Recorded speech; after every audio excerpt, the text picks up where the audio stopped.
हाँ जी, देखिए ये आधुनिक भारत के इतिहास का पाठ 24 है। इसमें हम लोग पढ़ेंगे लॉर्ड वेलेज़ली की सहायक संधि जो 1798 से लेकर 1805 तक चला। ये अंग्रेजों की साम्राज्य विस्तार की नीति थी। एक क्वेश्चन पूछता है कि क्या सहायक संधि वेलेज़ली के दिमाग की उपज थी? तो नहीं, ये डुप्ले के दिमाग की उपज थी जो फ्रांसीसी गवर्नर आया था। आगे हम लोग देखेंगे कि प्रावधान क्या था सहायक संधि में, ठीक। मगर उससे पहले हम ये समझ लेते हैं कि 1798 तक भारत की क्या स्थिति थी। एज ए अंग्रेज सोचिएगा ना, आप अपने स्थिति को देखते हुए भारत की, वर्ल्ड की, तो आपको भी लगेगा कि अंग्रेजों के दृष्टिकोण से सहायक संधि उन लोगों के लिए अनिवार्य था, हम लोग के लिए गलत था। मगर एज ए अंग्रेज सोचिएगा तो आपको लगेगा इस सारी स्थिति को देखते हुए। स्थिति एक बार देख लेते हैं कि यहाँ जो है बंगाल है, ये बंगाल में दीवानी प्राप्त कर रहे हैं।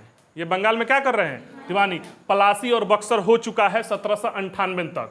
यहाँ तो मजा मारिए रहे हैं।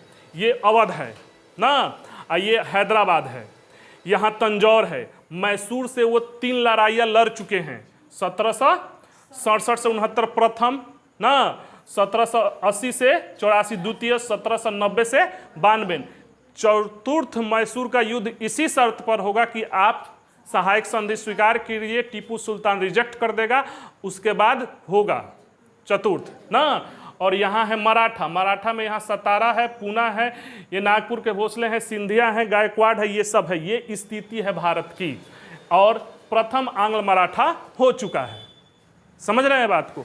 आप सोचो कि अंग्रेजों ने ऐसा क्यों किया, क्या परिस्थितियां बनी। तो देखो, एक तो ये स्थिति है भारत की। अब विश्व की स्थिति देखते हैं 1798 में।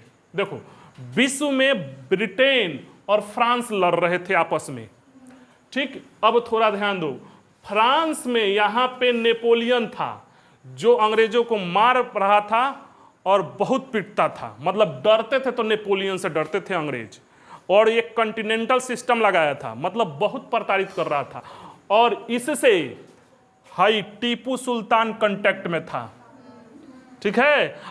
इन्हीं को, ये फ्रांसीसी टीपू सुल्तान को मदद कर रहे थे, सैन्य सुरक्षा भी ट्रेंड कर रहे थे, उनके संपर्क में था।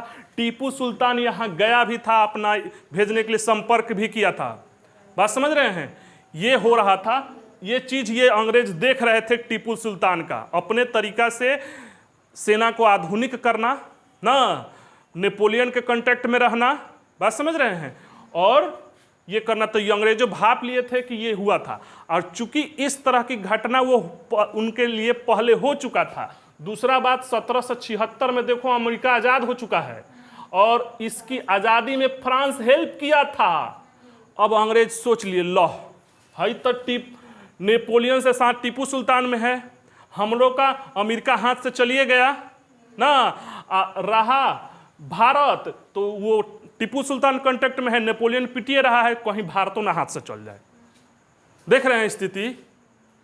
उस समय सोचा सब कि ऐसा कुछ किया जाए जितना जल्दी हो भारत को एक अपने साम्राज्य में मिलाया जाए और जो फ्रांसीसी है उनको साइड किया जाए, नहीं तो अमेरिका जैसी स्थिति हो जाएगा। वहां फ्रांस हेल्प किया था, नेपोलियन के कांटेक्ट में है टीपू सुल्तान।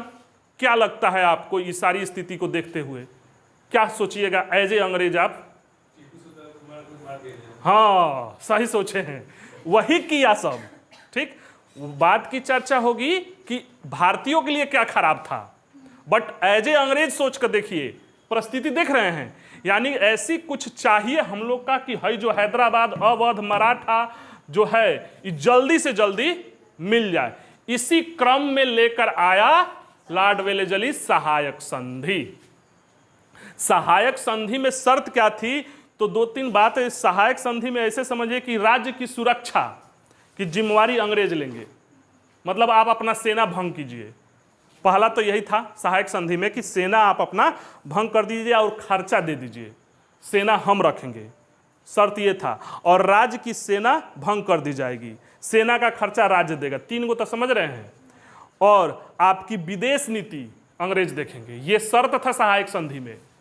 सेना भंग कर दीजिए, ठीक, राज्य की सुरक्षा अंग्रेजों की जिम्मेवारी, सेना का खर्चा भी आप दीजिए, ठीक, और आपकी विदेश नीति हम, और हमारा एक रेजिडेंट रहेगा आपके यहाँ, मतलब इनडायरेक्ट रूप से पूरी तरह गुलाम हो गए आप।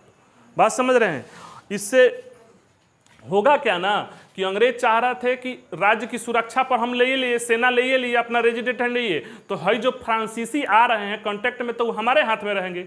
इससे होगा क्या कि अन्य यूरोपियों को भारत में घुसने का जगह ना मिलेगा।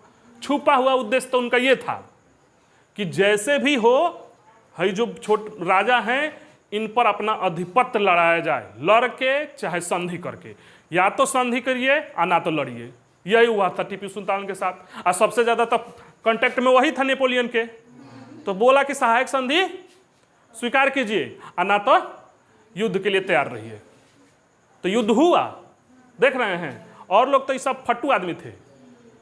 अब देखिए, तो सहायक, ये स्थिति देख लिए, तो सबसे पहले जो किया वो हैदराबाद के साथ सहायक संधि किया कि हाय दे दीजिए। देख रहे हैं हैदराबाद खाली है यहाँ, अब यहाँ बढ़ गया, 1798 में सहायक संधि कर लिया।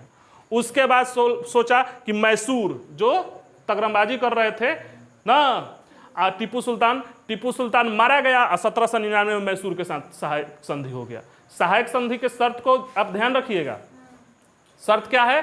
सेना भंग करना है अपना, राज्य की सुरक्षा अंग्रेज करेंगे, और सेना की खर्चा दीजिए आप। इससे आप सेना का खर्चा का मतलब समझ रहे हो? मनमाने ढंग से सेना के नाम पर खर्चा लेते थे, और आपके पैसा पर अन्य विदेशियों के लिए, वो अन्य यूरोपियों के लिए एक मजबूत सेना तैयार कर लिए।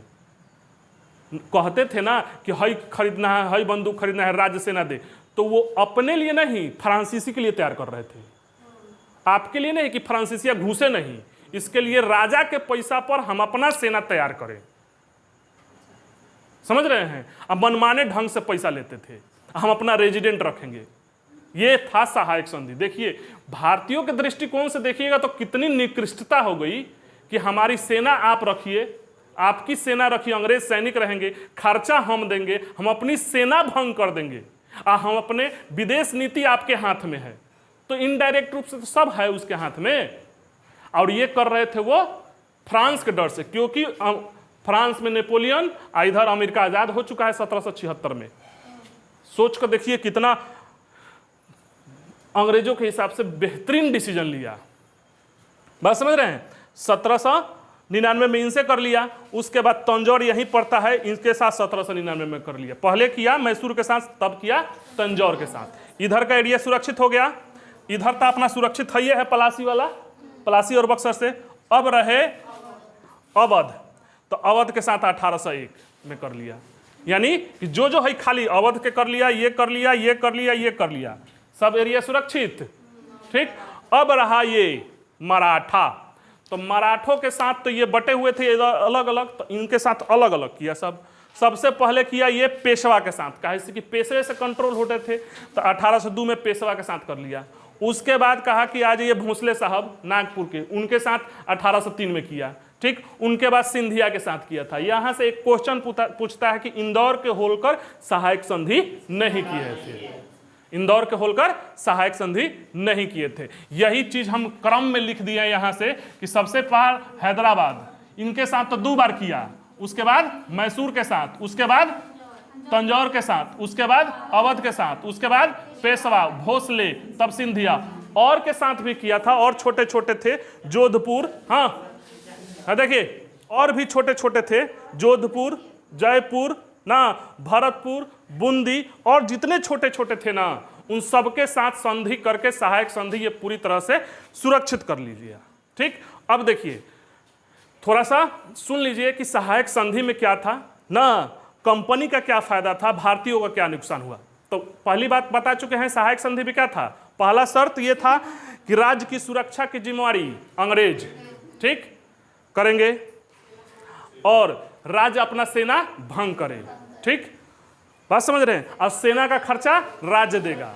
चौथा बात क्या था कि हम अपना एक रेजिडेंट रखेंगे।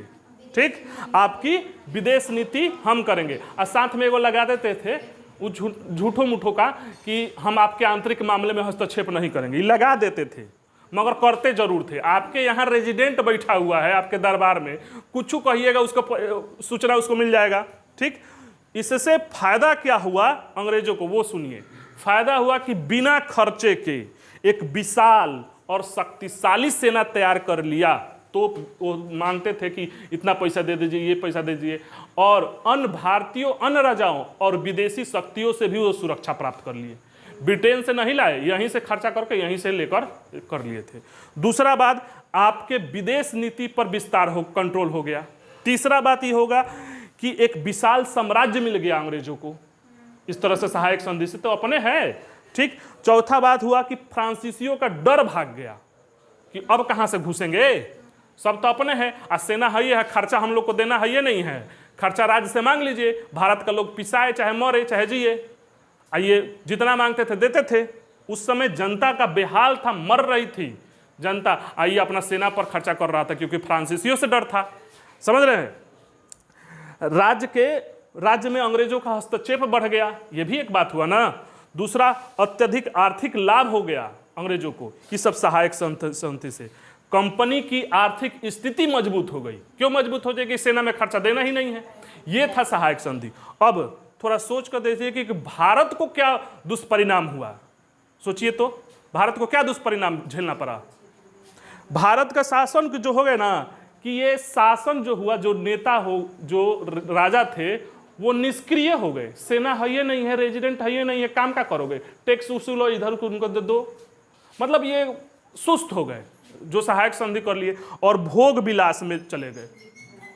भोग विलास, विलासिता में यहाँ के मतलब जो राजा थे वो चले गए। बेरोजगारी बढ़ गया, कृषि और व्यापार का पतन होने लगा भारतीयों के दृष्टिकोण से देखिएगा तो, और राज्य के आंतरिक मामलों में अंग्रेजों का हस्तक्षेप बढ़ गया। सबसे बड़ा बात हुआ कि भारत के जो राजा महाराजा थे वो विलासिता में, मतलब खाली दिखावे में रह गए, अंग्रेजों की चाटुकारिता करने लगे। आपके पास सेना ना है, उसकी सेना है, क्या कर लोगे, कुछ करोगे, सेने से ना सब करोगे, राजा होकर क्या कर लोगे, सेना है ये नहीं है, खर्चा जो मान रहे वो दे रहे हैं। इस तरह से अंग्रेजों ने सहायक संधि के माध्यम से, ठीक, ये पूरी तरह से कर लिया। ये तो कुछ नहीं है, इसके बाद एक और लेकर आएगा डलहौजी ना था, गोद निषेध नीति, उसको हड़प, उसको आगे पढ़ाएंगे कल। क्लियर हो गया, रहने देते हैं, जिनको स्क्रीनशॉट करना है कर लीजिए।